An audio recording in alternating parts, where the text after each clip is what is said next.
नमस्कार दोस्तों, स्वागत है आपका। और आज हम सी सेट के लिए महत्वपूर्ण क्लासों के रूप में हम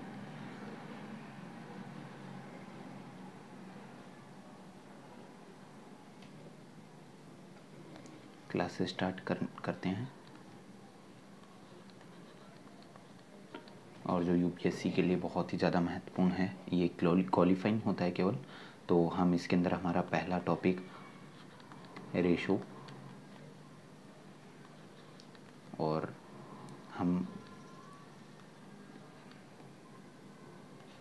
रेशो एंड प्रोपोर्शन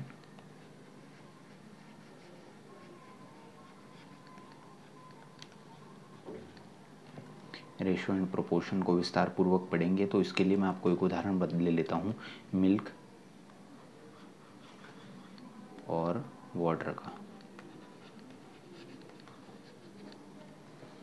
ठीक है दोस्तों, एक व्यापारी 10 लीटर दूध के अंदर यदि 1 लीटर वाटर मिक्स कर देता है, तो यदि उसके पास क्वांटिटी बढ़ जाती है 20 लीटर की, तो 20 लीटर में वो कितना वाटर मिक्स कर देगा? 2 लीटर्स। फिर हम बात करें 3, यह क्वांटिटी बढ़ती है 30, तो यहाँ हमारे पास वाटर का अनुपात हो जाता है 3। तो वाटर और मिल्क के अनुपात को हम इस प्रकार भी लिख सकते हैं 10:1, या मिल्क और वाटर के अनुपात को हम 10/1 ये भी लिख सकते हैं, और स्लैश करके भी लिख सकते हैं मिल्क और वाटर। ठीक है, मिल्क और वाटर बराबर 10/1। तो इसका मतलब भी यही है। और यदि हम इसको और ज़्यादा विस्तारित दें, देखिए वाटर और मिल्क समानुपात 10/1, ऐसा भी लिखा जा सकता है। ठीक है दोस्तों, तो हम अब नेक्स्ट स्लाइड पर चलते हैं और विस्तार पूर्वक ये क्वेश्चंस को लेते हुए, यदि देखिए दोस्तों, हमारे पास A/B बराबर हमारे पास 2/3 है, और हमारे पास B/C बराबर 1/4 है, और A/C हमसे पूछा गया है। तो हम इसका आंसर कैसे देंगे? तो देखिए दोस्तों, A/B इंटू B/C। आप देखेंगे कि हमारे पास ये कॉमन आ रहा है, तो कॉमन आ रहा है, तो हम वैसा ही देखते हैं कि ये दोनों आपस में कटेंगे। तो हम A/B के जगह उसकी वैल्यू रख देते हैं, और फिर उसी B/C के पास भी उसकी वैल्यू रख देते हैं। तो हम देखेंगे कि यहाँ से और ये दोनों आपस में कट रहे हैं, तो काट देते हैं। तो हमारे पास 1/6 ये आंसर आ जाता है। तो अब दोस्तों, आपको ये समझ में आ ही गया होगा कि कैसे करते हैं। और इसके लिए एक तरीका भी है दोस्तों हमारे पास दूसरा, कि हम इनकी वैल्यू को एक सेम कर दें। तो हम एक बड़ा सवाल लेकर और फिर उसे ही विस्तार पूर्वक समझ ही लेते हैं। अब हमारे पास A/B है, और A/B बराबर 2/3, और B/C बराबर 1/2 है।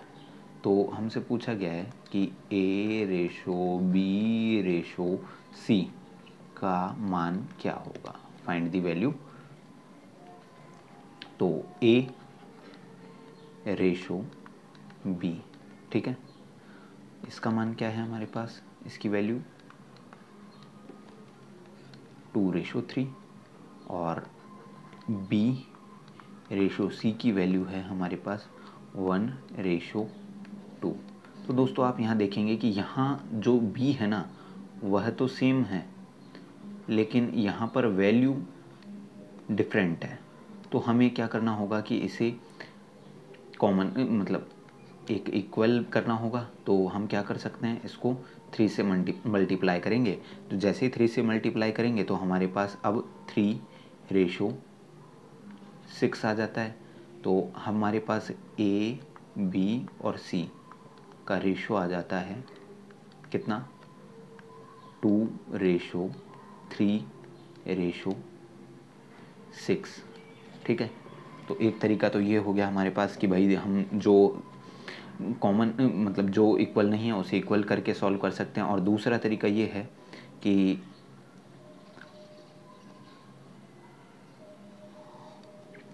हमारे पास क्या है, A:B, ठीक है, और B की जगह, ठीक है, अब इसका मान मतलब इसके आगे B की वैल्यू, B को वापस पुट कर देंगे जो भी वैल्यू है इसकी, और यहाँ भी, ठीक है, तो हमारा आंसर आ जाएगा। तो A:B, सबसे पहले हमारा A का मान क्या था, 2:3, ठीक है, और फिर B रेशो C का मान क्या था, 1:2। तो यहाँ 3 की वैल्यू और यहाँ 1 की वैल्यू, तो हमारे पास आंसर आएगा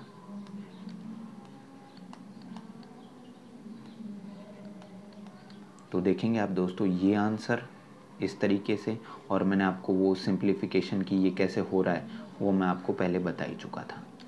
तो ठीक है दोस्तों, अब हमारे को एक बेसिक आइडिया हो चुका है कि कैसे इसका रेशो का कॉन्सेप्ट काम करता है। तो हम चलते हैं अब नेक्स्ट स्लाइड पर और कुछ और भी महत्वपूर्ण सवाल कर लेते हैं। अब हम एक नया क्वेश्चन, A:B 1:2 दिया गया है और B:C हमारे पास दिया गया है 5:6, ठीक है, और C:D हमारे पास दिया गया है 10:20। मैं नीचे लिख देता हूँ 10:20, ठीक है। तो हमें पूछा गया है कि A:B:C:D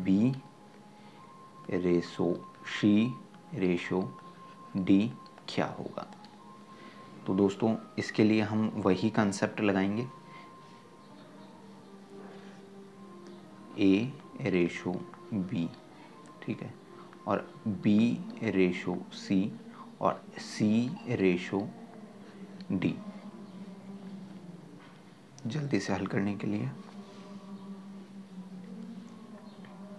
A:B क्या है हमारे पास, 1:2, ठीक है, और फिर B:C क्या है हमारे पास, 5:6, और C:D क्या है हमारे पास, 10:20। तो हम यहाँ 2 की वैल्यू वापस रख देंगे और यहाँ भी, और यहाँ भी ये 6 पुट कर देंगे, और यहाँ 10 है तो 10, और फिर यहाँ 10 और यहाँ 5। तो हम मल्टीप्लाई करेंगे तो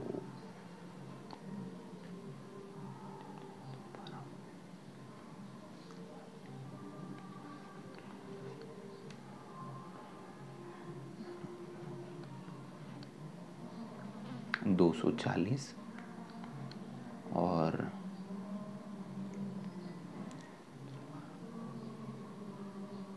120, 100 और 50। ये मल्टीप्लिकेशन के बाद हमारा आंसर आ गया है, और हम चाहें तो इसे 10 से काट सकते हैं। तो हमारे पास 5:10:12:24 ये हमारा आंसर आ गया है। और फिर अब हम चलते हैं एक नेक्स्ट स्लाइड पर।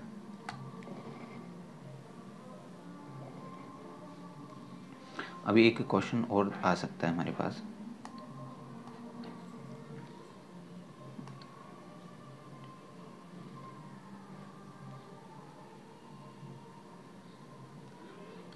थ्री ए बराबर 5b दिया हो और 5b बराबर 2c दिया गया हो, तो हम a अनुपात b अनुपात c की वैल्यू कैसे निकालेंगे।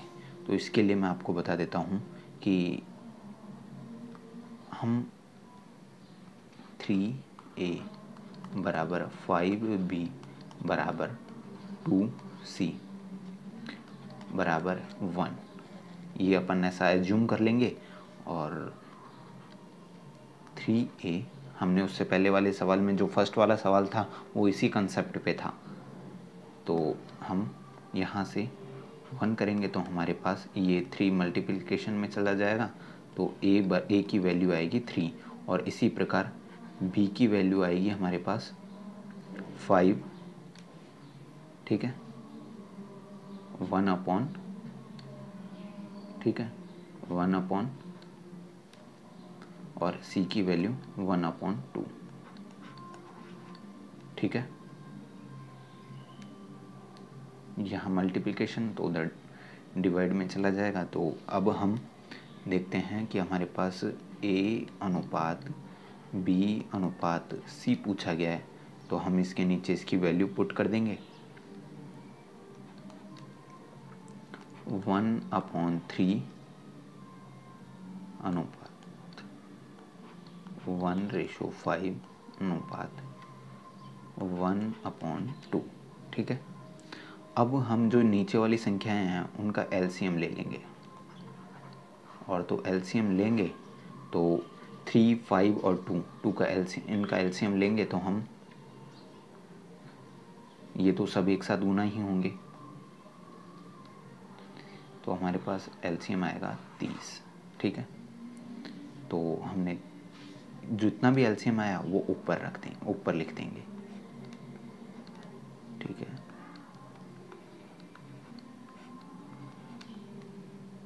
फाइव,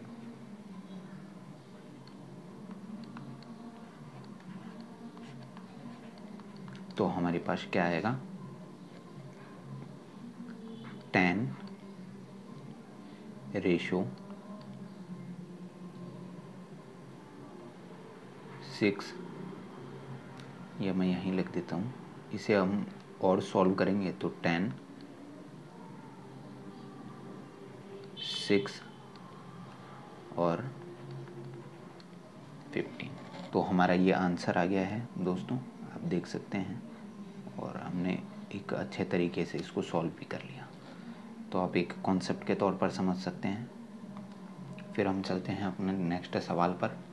तो नेक्स्ट सवाल की बात करें तो हमारे पास एक क्वेश्चन दिया हुआ है 1/a 1/b रेशो 1/c, और हमें इसकी वैल्यू दी गई है 1/2 और 1/4 और 1/10, और हमसे पूछा गया है कि ये सब कुछ है तो a ratio b ratio c का वैल्यू क्या होगा। तो इसके लिए हम क्या करेंगे दोस्तों, ये हमारा उसी सवाल से जुड़ा हुआ था कि हम क्या करेंगे, सीधा सा एलसीएम ले लेंगे, ठीक है दोस्तों। और एलसीएम कितना आएगा, 2, 4 और 10 का एलसीएम कितना आएगा हमारे पास 20। एलसीएम लेने का तरीका ये है, हम एलसीएम भी पढ़ लेंगे दोस्तों, लेकिन मैं आपको उससे पहले बता देता हूँ कि कैसे लिया जाता है, कि आपको दिक्कत ना आए। सबसे छोटी संख्या से, जब तक कि यहाँ 2 में भाग जाता रहे, ठीक है। अब इन सबको गुना कर लेंगे, 5 गुना 2 गुना 2, तो हमारे पास एलसीएम आ जाता है 20 एलसीएम आ गया। तो 20 अनुपात ऊपर रख ही देंगे हम, आपको पहले ही कंसेप्ट का पता है वो कि फिर 4, फिर एलसीएम ऊपर और यहाँ 10। ठीक है, तो हमारा यहाँ 10:5 20 और 2 टाइम्स, ये हमारा इसका आंसर आ गया है। ठीक है दोस्तों, अब हम चलते हैं अपनी नेक्स्ट स्लाइड पर। तो हमारे पास अपना नेक्स्ट सवाल आ जाता है कि दोस्तों लगभग हम 0 से पढ़ना स्टार्ट कर रहे हैं, और आपको जब आप हमारी ये क्लासें कंप्लीट होगी तब आपको ऐसा लगेगा नहीं कि हमें रेशो से एक भी सिंगल क्वेश्चन भी छूट रहा है, सी सेट में तो विशेषकर। अब एक और सवाल आ जाता है हमारे पास, a √a √b √c बराबर हमें वैल्यू दे रखी है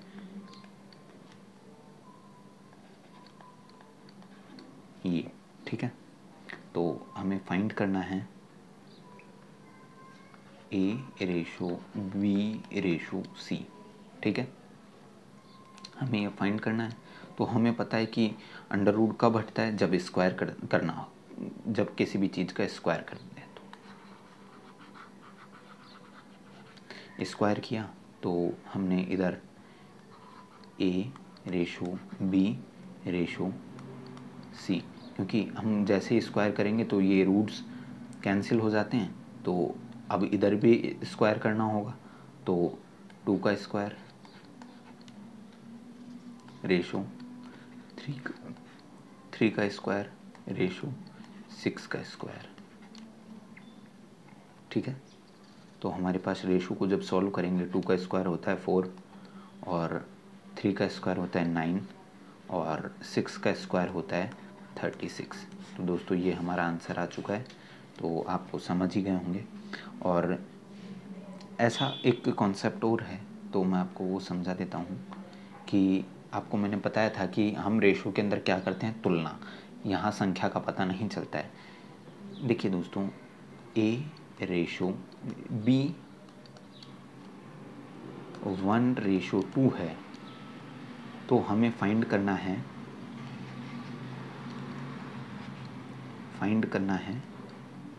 पहला सवाल a + 2b। ठीक है, और 3a + b। तो हम क्या करेंगे इसके लिए, इसके पहले बेसिक तरीके को समझते हैं। तो हम क्या करेंगे कि k कांस्टेंट मानते हैं हमेशा। तो a की जगह क्या है, 1k रख दिया हमने, और 2 की जगह, b की जगह क्या है हमारा, b की जगह हमारा 2 है ना, तो 2k रख दिया। ठीक है, फिर 3 और हमारे पास a की वैल्यू है 1, तो हम 1k रख देते हैं। और फिर है हमारे पास 2k।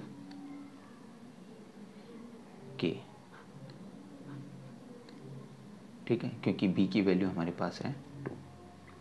तो दोस्तों अब k से k, तो हम इनको 2 एकम 2 2 2 दूनी 4, 4 और 1 5k।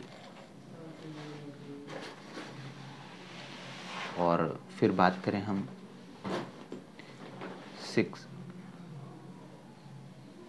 3 और 2 5, 5k। k से k कैंसिल हो जाएगा और 5, तो यहाँ हमारे पास आ जाएगा 1 आंसर। ठीक है, इसे हम एक सरल तरीके से भी कर सकते हैं कि a की जगह वैल्यू पुट की हमने 1 प्लस, और इधर 2 जगह, ठीक है, 3 की जगह 1, और इसकी जगह वैल्यू पुट की हमने b की जगह b की वैल्यू। तो हमारे पास ये 4 + 1 5 और 5, तो हमारा आंसर वही आएगा। तो हम इस लंबे प्रोसेस को ना कर सिर्फ ये शॉर्ट प्रोसेस भी कर सकते हैं। ठीक है दोस्तों, तो ये एक तरीका था। और अब इसके आगे हम बात करें कि इसके अंदर एक दूसरा सवाल हमारा कि ए रेशो बी है, तो हम 1:2 है, तो क्या हम ए स्क्वायर प्लस 2b² और 3a² प्लस b² की वैल्यू फाइंड कर सकते हैं? तो हमारा आंसर होगा यस। ए की जगह 1 का स्क्वायर प्लस 2 का स्क्वायर और 3 ए का स्क्वायर क्या था हमारा 1, तो 1 का स्क्वायर प्लस बी क्या था हमारे पास 2 का स्क्वायर। तो दोस्तों हम देखेंगे कि 1 का स्क्वायर 1, ठीक है, और 2 का स्क्वायर 4 इंटू 2 8, ठीक है, और 3 प्लस 2 का स्क्वायर है हमारे पास 3 प्लस 4। ठीक है दोस्तों, तो अब हम ये भी सवाल आसानी से कर सकेंगे। 9/7। ठीक है दोस्तों, तो अब हम, लेकिन दोस्तों अब हमारे पास थर्ड कॉन्सेप्ट की बात करें कि यदि हमें ये आंसर दिया गया कि a प्लस 2b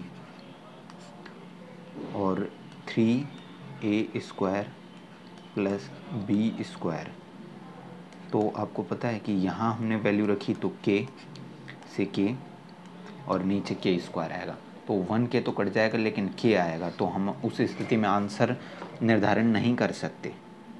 ठीक है दोस्तों, तो ऐसा ध्यान रखना कि इसके अंदर आंसर निर्धारण नहीं कर सकते, दोनों साइड सेम होना चाहिए, क्योंकि हम यहाँ संख्याओं को फाइंड नहीं कर रहे हैं बल्कि संख्याओं की तुलना कर रहे हैं।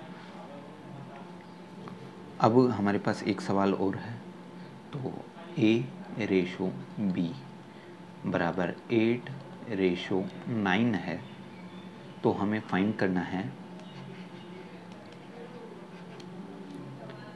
है a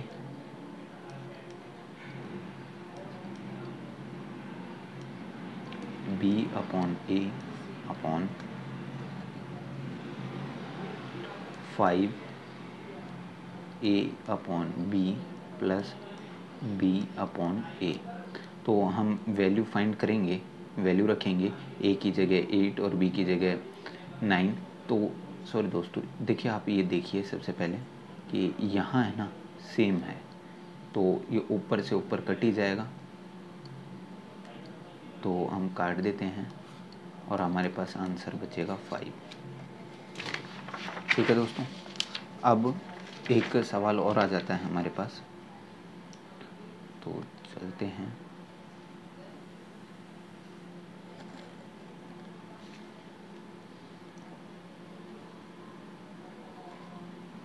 कि हमारे पास x और y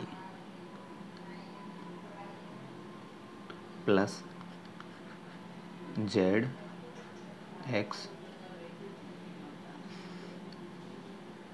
और x² प्लस z² बताना है हमें कि कब, कि जब x/y बराबर x/z क्या हो 2/3। ठीक है, 2/3 हो तो हम क्या करेंगे दोस्तों इसके लिए कि x और y की वैल्यू 2x/y की वैल्यू हमारे पास क्या है 2/3 और x/z की वैल्यू हमारे पास है 2:3। तो ऐसी स्थिति में मैं आपको बता दूं कि मैंने आपको पहले बता चुका हूं कि ऐसा हो तो हम क्या करेंगे कि एक वैल्यू निकालनी है, तो हम क्या करेंगे इसके लिए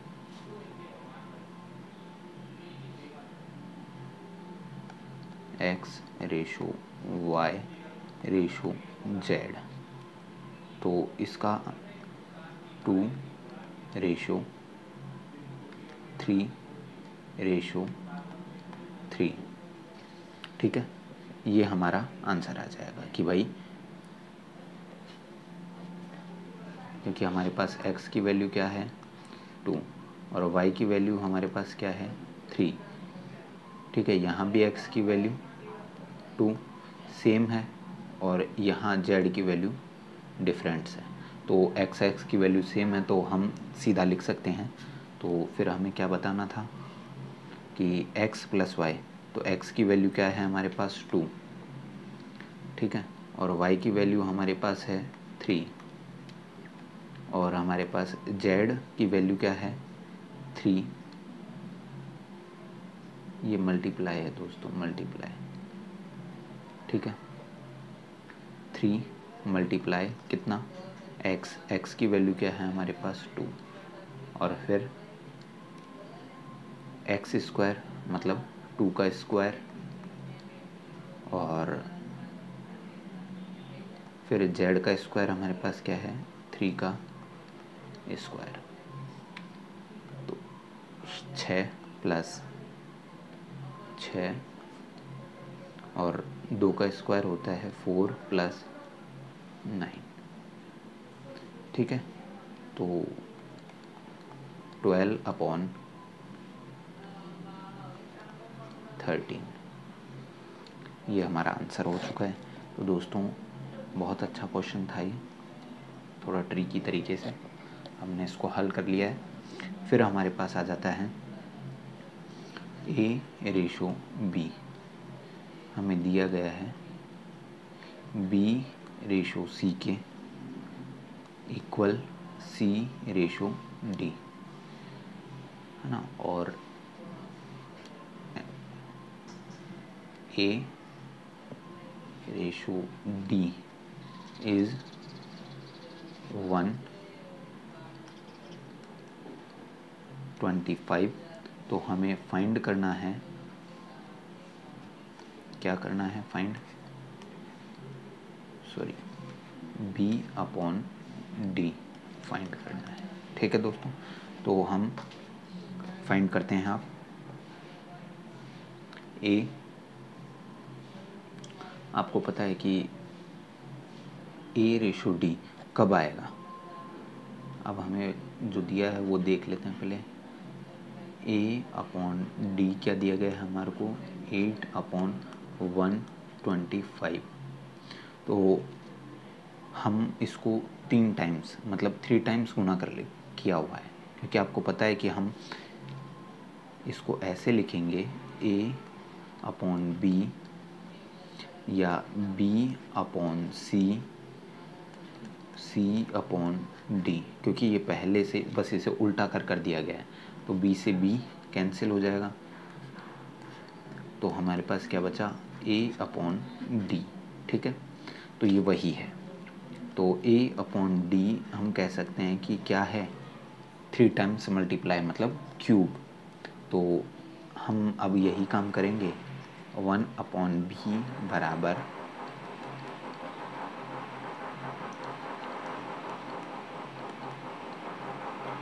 तो हमने इसको सॉल्व किया तो